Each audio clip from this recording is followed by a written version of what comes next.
Evangelización. Confraternización. Edificación.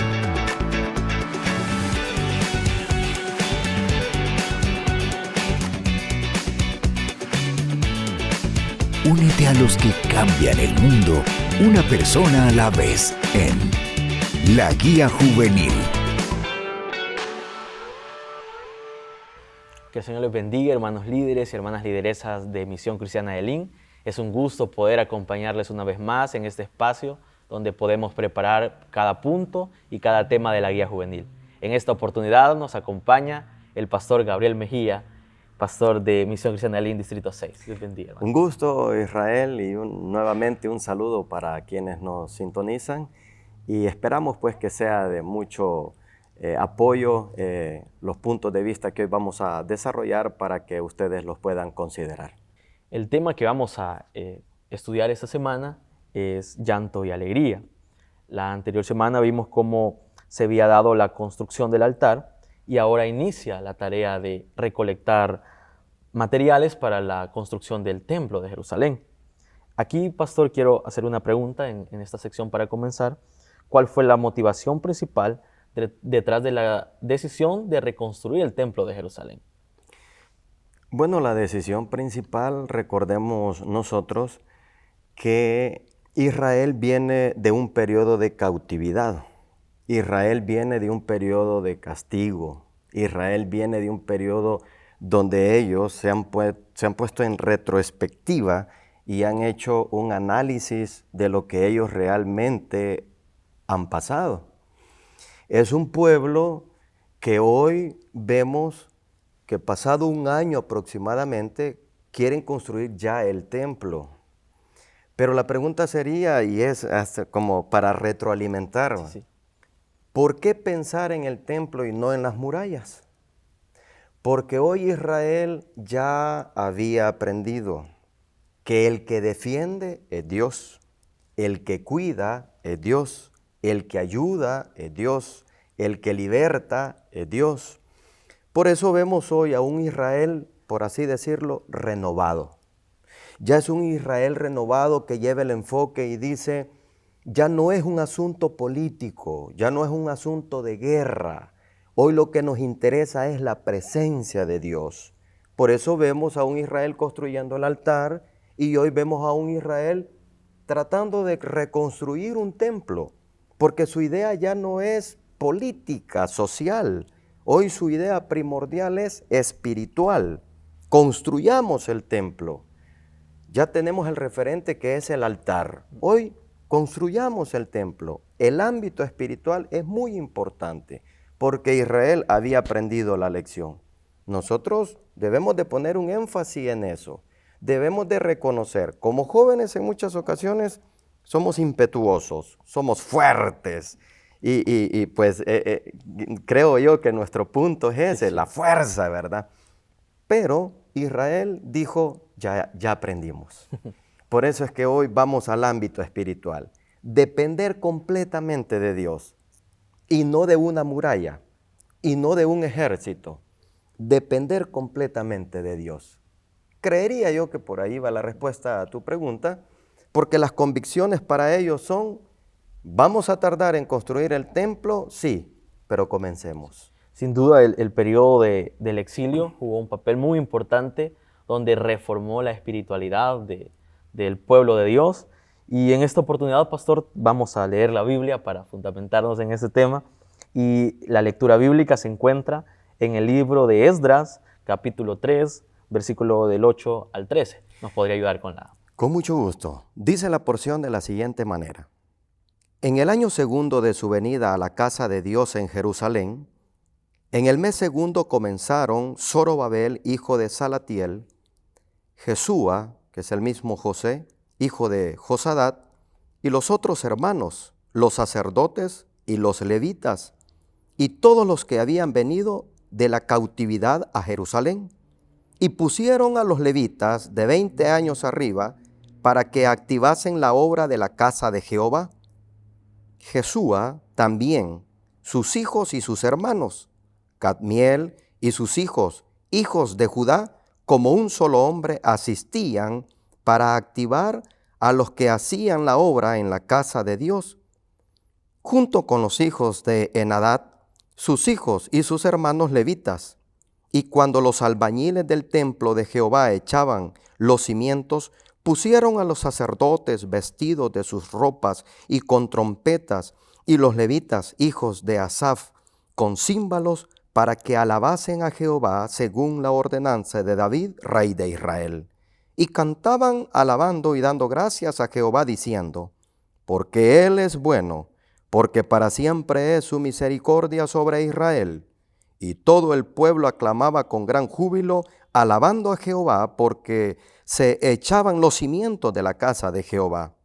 Y muchos de los sacerdotes, de los levitas y de los jefes de las casas paternas, ancianos que habían visto la casa primera, viendo echar los cimientos de esta casa, lloraban en alta voz, mientras muchos otros daban grandes gritos de alegría. Y no podía distinguir el pueblo el clamor de los gritos de alegría, de la voz del lloro, porque clamaba el pueblo con gran júbilo y se oía el ruido hasta de lejos. Muchas gracias, pastor. Y una recomendación para todo el liderazgo es poder leer todo el capítulo para así tener una mejor amplitud del contexto que estamos hablando. Ahora sí, pasemos al primer punto. El primer punto es reconstrucción del templo. El templo de Jerusalén, o el templo para la espiritualidad judía, era muy importante. ¿Usted nos puede darle esos aspectos claves para entender por qué figuraba de manera central el templo? Recordemos que Israel va a ser una nación teísta, ¿verdad? Que ama a Dios. Irónico porque venían de ser disciplinados de parte de ese Dios, ¿verdad? Entonces, ¿cuál es la importancia del templo? Israel es un pueblo templocentrista. En el templo se movía, por así decirlo, todo el poder político, económico, religioso, se centraba en el templo. Por eso era la importancia para Israel el templo, porque era como su bandera, era como ese punto de sentirse nacionales. Venían de una cautividad con el rey Nabucodonosor y hoy Ciro, el persa, les deja libre y les dicen: vayan y ustedes vuelvan a su país y hagan conforme bien les parezca. Ellos en ese razonamiento dicen: nuestra identidad está en el templo, debemos de reconstruir el templo. Pero eso tiene una lógica y también tiene algo muy determinante en reconocer la figura divina. Por eso decía yo, Israel viene de ser castigado, como diríamos en el buen salvadoreño, de ser apaleado. Pero reflexionaron y hoy ya no querían depender de un ejército, querían depender de Dios. Ahí está la importancia de la reconstrucción del templo. Excelente. Es importante, ¿verdad?, ver cómo detrás de esta reconstrucción habían elementos que iban abonando a la restauración de este pueblo.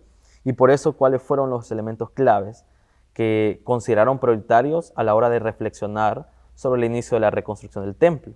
Y cómo impactó la planificación de todo esto en el pueblo de Israel. Bueno, los elementos claves eran los cimientos. Nosotros debemos de reconocer cuáles son nuestros cimientos para construir. Israel dijo: busquemos los cimientos del antiguo templo. ¿Dónde están? Recordemos que no había quedado piedra sobre piedra. Había quedado todo destruido, barrido literalmente. Pero aquel panorama desolador, ¿cuál es el elemento primordial? Busquemos los cimientos. A partir de ahí vamos a comenzar a construir. Buscando los cimientos, luego vamos a necesitar dinero, madera, albañiles, carpinteros. Entonces, esos elementos son los que yo voy a comenzar a observar en mi entorno para considerar mis planes y mis proyectos. O sea, el pueblo iba a unificar su idea para tener un solo producto, que al final iba a ser el templo. También tomando en consideración que no iba a ser la construcción de 1 o 2 años. Va a tomar varios años la construcción del templo. Estos temas son ricos cuando nosotros conocemos un poco el aspecto histórico, porque podemos identificar el hecho de toda una nación concentrando su idea en un solo proyecto, construir ese templo, construcción, y en este caso sería reconstruir, ¿verdad? Sí. Reconstrucción. Si tomamos los elementos, buscar los cimientos, prepararnos para esta obra, porque algo vamos a hacer. Sí. Así. Es bien importante, ¿verdad? Ver cómo lo que usted decía, la unidad para alcanzar unas metas. Y ellos, como bien decía usted también, tomaron y buscaron los cimientos del antiguo templo, ya que de ahí depende toda la construcción. A veces nosotros como jóvenes tendemos a descuidarnos de ciertas áreas y irnos por lo superficial, irnos por lo más fácil. Sin embargo, cuando uno tiene realmente bien definida o buenas bases, vamos a poder seguir adelante con los planes, con las metas, y de esa forma podemos nosotros seguir adelante, alcanzar los objetivos. Ahora, ¿cuáles pueden ser las recomendaciones prácticas para los jóvenes? Y en este caso, para tener metas claras, para ir viendo cómo planificar, así como el pueblo planificó el tener albañiles, el tener madera, el tener incluso dinero. ¿Cómo podemos darle ese mensaje a los jóvenes? Lo que se tiene y lo que se debe es la disciplina. Si un joven es disciplinado, incluso hay por ahí un dicho, ¿verdad? Que la disciplina tarde o temprano alcanzará a la inteligencia. Si yo quiero estructurar mi futuro, porque hoy estamos hablando de reconstruir, si yo quiero estructurar mi futuro, lo que yo debo de tener en mi vida es disciplina. Yo sé, jóvenes, que eso es lo más duro que alguien les puede pedir, disciplina. Porque nosotros tenemos complicaciones con los horarios, por lo general llegamos tarde, etcétera, etcétera, etcétera. Entonces, cuando alguien nos pide disciplina, yo creo que es bien duro, ¿verdad? Disciplina, ¿va? Yo creería, un elemento primordial es la disciplina, ¿va? Y un orden adecuado. O sea, si yo tengo disciplina, yo voy a ordenar las cosas y voy a ordenar las prioridades. Por esa razón es que me llama mucho la atención cómo el pueblo comienza a reconstruir. Tuvieron que ser disciplinados. Ahí no podía haber un desorden. Claro. Y es por eso que la porción bíblica es bien interesante. ¿Cuándo comienzan a construir? ¿Quiénes comienzan a construir? Es bien interesante el desarrollo de la lectura. Y ahí podemos ver el versículo 8 y el versículo 9. ¿Por qué hay nombres ahí? Y quizás ustedes dirán, hermano, es que esos nombres hasta son bien complicados de pronunciarlos. Pero ¿por qué los dan? Porque hay referentes. Jóvenes, ustedes como líderes son los referentes en su célula.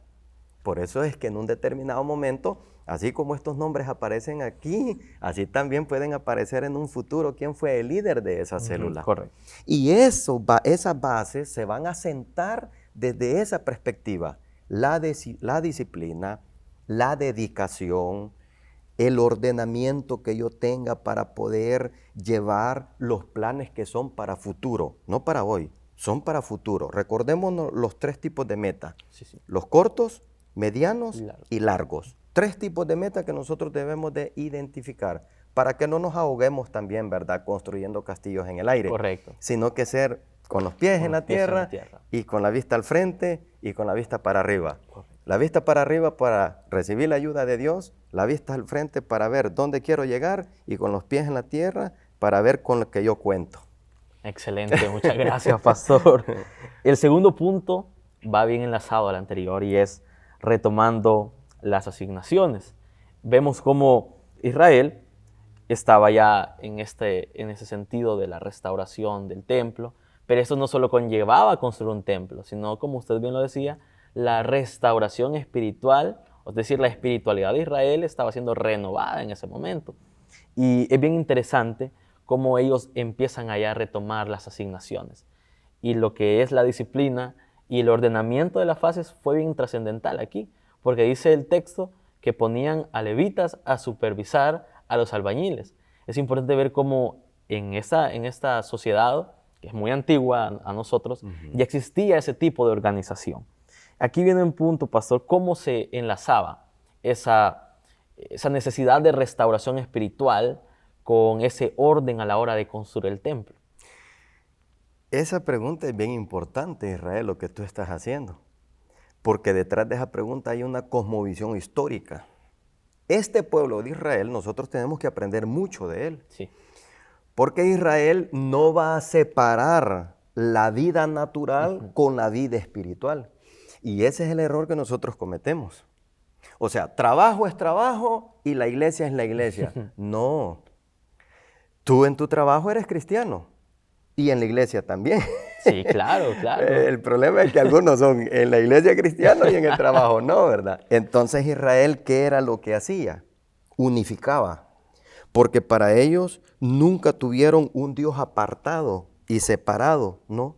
Ellos siempre tuvieron el Dios que estaba en todo. Por eso para el judío no era problema decir, lo bueno viene de Dios y lo malo también. ¿Por qué? Porque ellos tenían una idea que Dios era todo en lo absoluto. Entonces, acá lo que decíamos al principio, ¿por qué Israel está levantando un edificio? Es que no es solamente un edificio, no. Está levantando con ese edificio, también están reconstruyendo su identidad, están reconstruyendo su nacionalidad, están reconstruyendo todo lo que ellos culturalmente representan. O sea, el templo no solamente es un edificio que lo vamos a armar y ya tú y con eso lo logramos todo. No. No. ¿Por qué? Porque ellos no separan. Ellos no dicen lo carnal y lo espiritual. No. Ellos dicen lo absoluto, el todo. Porque el todo es Dios. Entonces, si nosotros tuviésemos esa cosmovisión de las cosas, sería distinto, ¿verdad? Ya no diríamos, el carro se me quedó porque el diablo me lo estorbó. No, el carro se quedó porque hay un desperfecto mecánico, correcto. ¿Verdad? Entonces, se me olvidaron las llaves porque el enemigo me turbó la mente. No, se le olvidaron las llaves porque es distraído. Dicho sea de paso. Sí, claro. Pero quiero leer este versículo, el versículo 10, y dice así, cuando los albañiles del templo de Jehová echaban los cimientos, pusieron a los sacerdotes vestidos de sus ropas y con trompetas, y a los levitas hijos de Asaf con címbalos, para que alabasen a Jehová según la ordenanza del rey David de Israel. O sea, el rey anterior, ¿verdad? El rey que habían dado conforme al corazón de Jehová siglos atrás. ¿Por qué hacen eso? Es la idea que te estoy proponiendo. No separan. En la construcción del templo, pasame el ladrillo, vos, apurate pues, apurate. No podían tratar mal a su semejante. ¿Por qué? Porque unen. O sea, la idea de lo material con la idea de lo espiritual. Solo imagínate esa gente trabajando con las alabanzas atrás. ¡Ey, hermano, páseme el ladrillo! ¡Siervo, páseme! Una gran diferencia. Al idioma de Lin. Al idioma de Misión Cristiana de Lin. Ahí está eso, cabal. Entonces, imagínate cómo ellos tenían esa idea, ¿ya? Entonces, si nosotros tuviéramos esa idea que Dios está en todo lugar y no es un Dios así como lo ha propuesto la idea griega, dualista. Sí. No, somos uno con Él. Correcto. No somos dualistas, somos uno con Él. Entonces, comprenderíamos más la cosmovisión de este pueblo. Sí, sin duda Israel tenía bien claro que Dios era un no Dios alejado de ellos, alejado de su realidad, sino que a mí me gusta mucho la expresión, era un Dios cotidiano, donde estaba junto a ellos día a día. Y eso es bien importante porque, como usted bien lo decía, a veces nosotros separamos las cosas. Separamos lo espiritual de mi carrera, de mi trabajo, cuando no debería ser así, ¿verdad? No. Sino retomar las asignaciones dentro de donde estamos nosotros parados, ya que de esa forma nosotros podemos marcar incluso vidas y llevar un rumbo de nuestras metas más claras, de nuestras metas realmente lograrlas, pues, porque tenemos un objetivo bien fundamental. Y aquí hay también un punto bien importante. Esto me llamaba mucho la atención, que muchos se habían alejado de Dios en ese momento. Quizás nosotros estamos, o algunos jóvenes están alejados de Dios en ese momento, y es importante retomar las asignaciones. Como usted decía, recordarle a los jóvenes que deben entender que tenemos a un Dios que no solo es en la iglesia, no solo es en el auditorio, sino que donde estamos nosotros, quizás una buena acción es la que el Señor puede ocupar para llevar a sus pies a un joven, o donde quiera que estemos. Entonces, se debe animar a cada joven, a cada jovencita que si ha dejado atrás algunas asignaciones, pueda retomarlas, pueda saber que no existe una tinta media espiritual aquí, de la otra forma allá, sino que todo es reflejar el amor de Dios en nuestras vidas para que el Dios cotidiano que realmente tenemos pueda abarcarnos, pueda acompañarnos y pueda siempre guiarnos. Ayudarnos. O sea, si tú te has alejado por el estudio, recuerda, ese estudio es para que le sirvas a Dios. Entonces, ¿cómo es posible que la carrera te haya alejado? O quizás tú dices, no, pastor, es que ya comencé a trabajar y por eso ya no puedo ir a la iglesia. Si tú comprendes la idea de que tú eres uno con Dios, o sea, nuevamente, volvemos. No importa, si tú estás en tu carrera, eres uno con Dios. Si tú estás en tu trabajo, eres uno con Dios. Entonces, vuelve al inicio. ¿Cuál fue tu inicio? La lectura de la palabra, la búsqueda de Dios en oración, congregarte, la vigilia, el ayuno. Vuélvete a lo primero, como Israel hizo, volverse a lo primero, la búsqueda de Dios. El Señor es un Dios de oportunidades. Sin duda. Nunca vamos a dejar ahí que nos van a llevar a condenación y que si mientras hay vida, su palabra que hay esperanza. Entonces es bien importante que podamos hacer este énfasis, ya que es un tema muy restaurador y muy esperanzador para los jóvenes y las jovencitas. El tercer punto, pastor, es llenos de alabanza. ¿Qué nos puede decir de este punto? Ellos cantaban y construían. Vamos sobre la misma idea. Cantaban y construían. Nosotros debemos de ser personas que adoramos, porque la vida de un adorador, no importa dónde esté, siempre va a adorar. Por eso decía yo, en tu carrera vas a adorar, en tu trabajo vas a adorar, en tu vida vas a adorar. Entonces serás uno con Dios. Esa es la importancia de la alabanza. A veces tendemos a pensar que los adoradores únicamente están en el auditorio de la iglesia, cuando es una idea bien equivocada, pues, porque con nuestras acciones mismas, en el diario vivir podemos adorar a nosotros, podemos estar ahí siempre con ese gozo de cumplir una meta pequeña, quizás para nosotros, vea. Y eso es lo que me parece muy importante. Quizás nosotros podemos decir, no, yo voy a celebrar hasta que termine todo. Acabamos de terminar ciclo de la universidad, la mayor parte. ¿Por qué no agradecer por ese escalón que acabamos de subir, verdad? Los israelitas, los judíos en este caso, ellos agradecieron porque los cimientos estaban firmes. Y ellos, dice que la palabra de Dios, que daban gritos de alegría, alabanzas. ¿Cómo podemos nosotros, pastor, en este caso usted, recomendarle a los jóvenes que puedan valorar esos pequeños, grandes pasos, ya que con cada pasito pequeño se va llegando más a la meta cada día? Eso es bien interesante, Israel, porque fíjate que si pasaste ciclo, ese es un gran logro. Claro. Oye, te sacaste un diploma de 6 meses, ese es un gran logro. Disfrútalo, hermano. Correcto. Disfrútalo. Sí.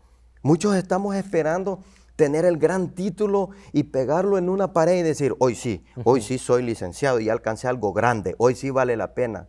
No, no. ¿Sabes tú que las cosas pequeñas son las que marcan la diferencia? Si entendiéramos eso, una sonrisa cambia. Sí. Y le cambia la vida a otra persona. Una palabra le cambia la vida a otra persona. Ocupémonos de los pequeños detalles. Lo grande vendrá, por eso es que las metas están a corto, mediano y largo plazo.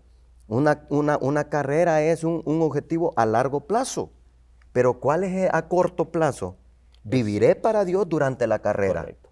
O sea, dejé la materia. Ay, ¿y qué hago? Y ahí, ¿cómo hago, hermano? Agradézcale a Dios, sí. Porque tiene todavía 2 oportunidades más. Sí. No, eso solamente es algo ameno, ¿verdad? Para que considere. Pero, pasó la materia. No, hombre, de gracias a Dios. Y cualquiera le puede decir, no, hombre, sí, yo ya me gradué. Ah, sí, pero usted ya está en otra etapa de la vida. Sí. yo voy pasando esta etapa de la vida. Entonces aprendamos a disfrutar los pequeños detalles. Siempre es importante, y yo vuelvo y repito, creo que ya voy a aburrir con el Dios cotidiano, pero ver a Dios en lo cotidiano, incluso en lo pequeño. A veces queremos ver al Señor solo en los grandes milagros, en las grandes proezas, pero yo siempre recuerdo el texto de Elías, de la historia de Elías, que dice que no estaba en el trueno, sino que estaba en el silbido apacible, en algo que uno no puede decir, eso es insignificante, pero ahí estaba Dios. Entonces es importante que nosotros podamos disfrutar los buenos momentos, disfrutar esos pequeños logros que podamos alcanzar. Y aquí viene otro punto, pastor, que el texto nos habla cómo jóvenes y ancianos estaban disfrutando ese momento. Los ancianos porque habían visto el templo anterior y los jóvenes porque estaban logrando restaurar la identidad nacional de Israel, la identidad espiritual de Israel. Y aquí viene el punto, nosotros estamos en ese momento de transición, de relevo generacional incluso, donde incluso en nuestra iglesia después de la pandemia sucedieron muchas cosas. ¿Cuál puede ser el mensaje también sobre esta combinación de llanto por parte de los ancianos y de alegría por parte de los jóvenes? En los ancianos, recuerden ustedes que está la experiencia. El texto no dice que los jóvenes despreciaban porque los ancianos lloraban. No. Existía, para que haya un relevo generacional, tiene que haber un equilibrio. Correcto. ¿Ya? El joven respeta al anciano y el anciano respeta al joven, porque el anciano tiene que ser el que le diga al joven, ven, te voy a contar y te voy a mostrar cómo fueron las cosas en el pasado. Hoy tú estás alegre por lo que has alcanzado, disfruta la alegría, disfrútala, porque lo que yo te voy a contar es mi tiempo, es mi generación. Pero lo que tú estás disfrutando y lo que tú estás logrando es lo que le vas a contar a tu tiempo y a tu generación. Debemos de ser unidos. Correcto. Por eso es bien importante que en muchas ocasiones he escuchado esto. Antes las cosas eran así, eran allá, pero yo creo que es una muy buena oportunidad para que en este tiempo, para nuestros líderes juveniles, para nuestra juventud de LIN, pueda ser tiempos esperanzadores, que podamos disfrutar los pequeños logros que estamos alcanzando. Y sí es bien interesante cómo poder buscar esa unidad entre la generación nueva y la, por así decirlo, antigua generación, para poder llegar a la meta, ¿verdad? de los objetivos que nosotros nos planeamos. Como Israel reconstruyó, necesitamos reconstruir. Ciertamente, pastor. Ya para ir finalizando, y es interesante ver cómo el pueblo de Dios llegaba ya su restauración espiritual, ¿vea? Cómo ya no se fueron en pos de otros ídolos, sino que pusieron a Dios primero. Ya no fueron las demás cosas importantes para ellos, sino que llegó la hora de poner a Dios primero. ¿Qué le puede decir a los jóvenes, a los líderes juveniles incluso, de esas grandes bendiciones que vienen cuando nosotros ponemos a Dios primero? Bueno, voy a ser breve, Israel, y solo quiero decirles esto. Una labor de reconstrucción puesta en manos de gente que tenía una mente de esclavo. ¿Cómo hago yo para cambiar el cassette a una persona que tiene culturalmente unos arraigos, que ya es esclavo de esos arraigos?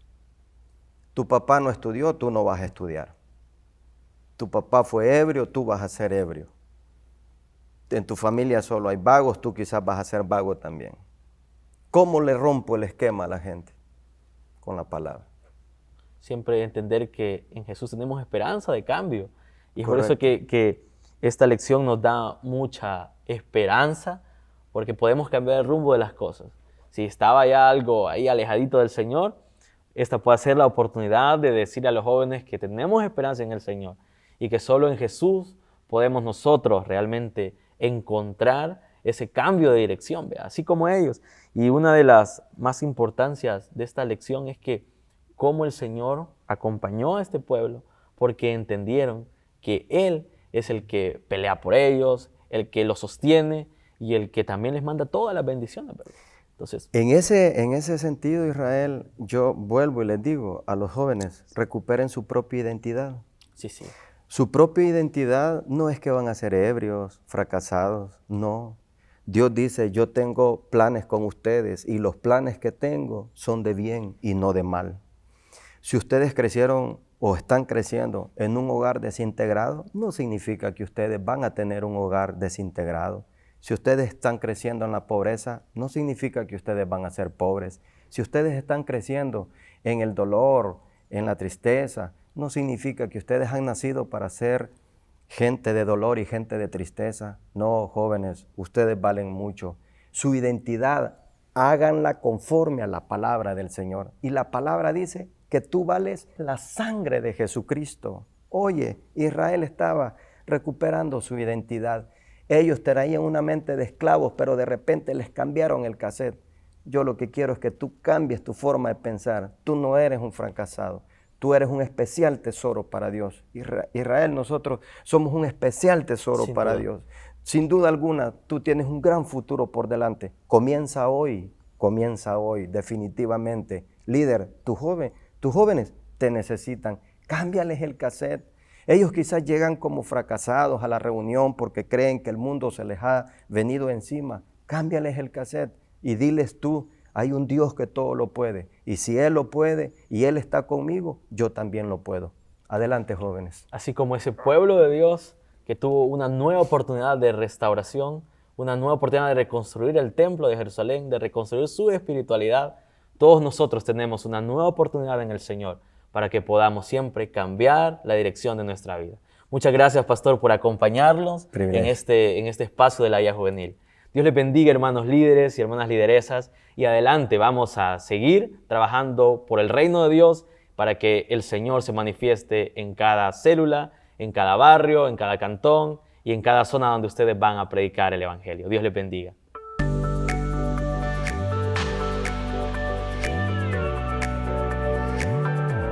Evangelización,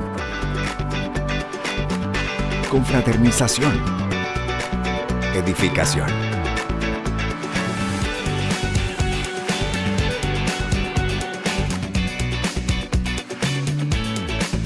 Únete a los que cambian el mundo, una persona a la vez, en La Guía Juvenil.